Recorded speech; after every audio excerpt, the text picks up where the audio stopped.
So currently I am on the 9 to midnight watch. So just wanted to give you a little taste of what it's like to be on a watch alone in the cockpit at night. And it's actually pretty cool. We are sailing 5 or 6 miles offshore, so I can see the lights of Spain as we go by. It's kind of comforting to see the lights blinking and know that shore is not too far away. And here in the cockpit, I am totally surrounded by electronics. For navigation, we have the wind speed and the wind direction and our course heading and our boat speed. And down there are all the radar screens, so if the weather is bad, you can sit down there. But there are no stars out tonight, so there's nothing fun to look at up in the sky. I can't see the moon or anything else. But off in the distance, I can see the mast light of our buddy boat, so I know they're only probably a mile or so away. So anyway, I'm just sitting here and doing some reading with my little book light and keeping an eye on all of the screens to make sure no boats are approaching and that we're keeping our course. And it's just kind of a really nice, quiet, serene experience.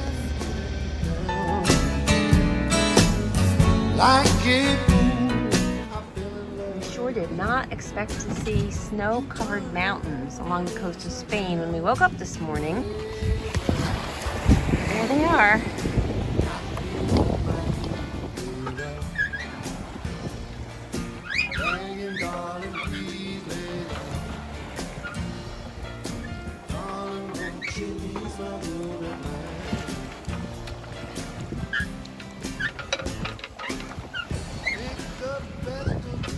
It's early afternoon after our first night out at sea, and we have the fishing pole out and the sun is shining and the wind is picking up nicely. A little less than they predicted. It's supposed to be in the teens and we only have 9 or 10 knots. It's okay, we'll take that. Better than being too much.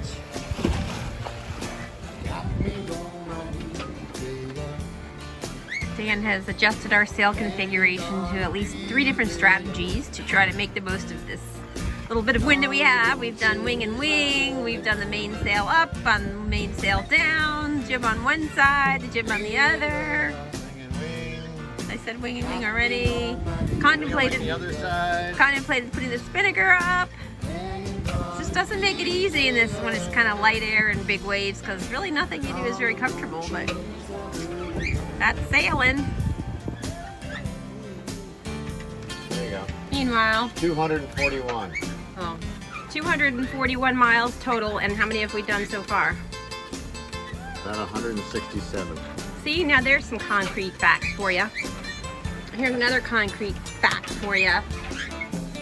The sun is still really high up in the sky, even though it is 6:30 at night. Can't even see the sun, it's so high. It doesn't set until like 9:30 at night. So when we have dinner, it's still quite beautiful out and not at all dark or getting close to dark. So we're just enjoying our view and having our dinner, and have one more overnight to go through before we get to our destination in Cartagena sometime tomorrow. Darling, please lay down. Darling, won't you ease my worry now?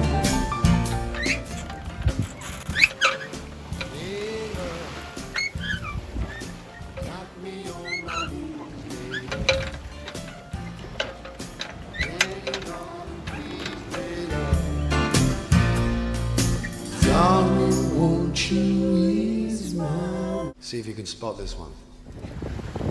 The sun is setting over the mountain and it is absolutely gorgeous. What a sunset.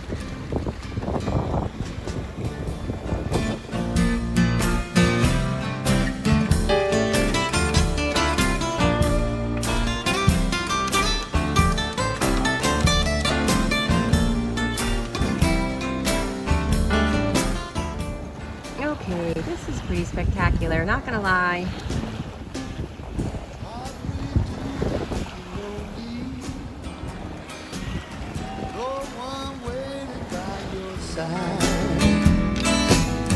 You've been running, hiding much too long.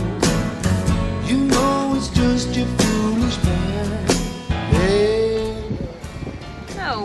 made it into harbor this morning. Captain got us in. Well, actually we're not in the harbor, but we're in the harbor, to the marina, harbor to the marina. And it's a gorgeous day, a little chilly. And the mountains surrounding this place are just spectacular. They're so beautiful. Of course, there's a big ship here. But yeah, we're on our way. The end of our 2-day passage. It was a success. Not all the time pleasant, but got here safely. 3 days. Right, 3 days, 2 nights. And we are in a very beautiful place in the world. I'm very happy to be here. The view off the other side of the boat is pretty spectacular too. There's a little tiny sailboat out there all by itself.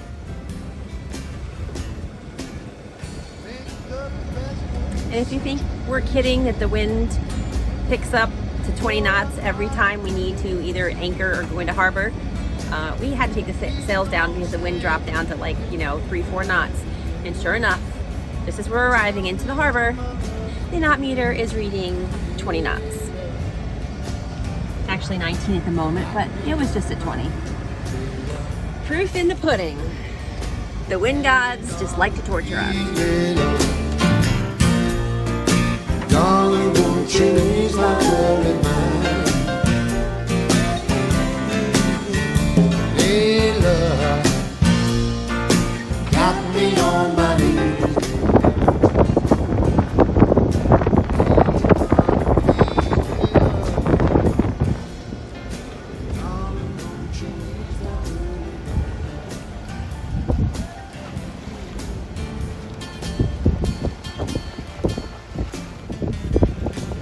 There's 2 marinas in here, and that one over there didn't have any room for us, so we were heading over to this one.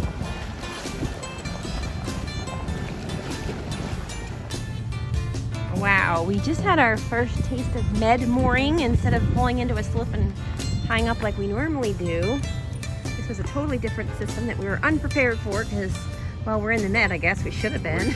We should have. We had a little panic moment as we're pulling in, because you have to back up to the dock, and of course we have a wind vane on the back, which is a self-steering system that you can use. It doesn't require any energy. It's kind of like an emergency thing that we have hardly ever use, and so that's where we're supposed to have our ramp for med mooring so we can get on and off the boat. So we got a big jump to get off our boat to the dock. And then the other thing they do differently is when you come in, you have to grab these lines that are in the water. You can see them on the front of this boat over here, and that holds your front end from going anywhere. So it was a little bit of a oh shit moment when we got here, and we had to back in between these boats, and thank God there was a man here to help us, and we got in safely without hurting the boat next to us or our own boat, so we're gonna call it a success. Woohoo, our first med mooring. Of course, now getting off the boat, we're gonna still have to deal with that, but I'm sure we'll manage. And there's a cruise ship right behind us.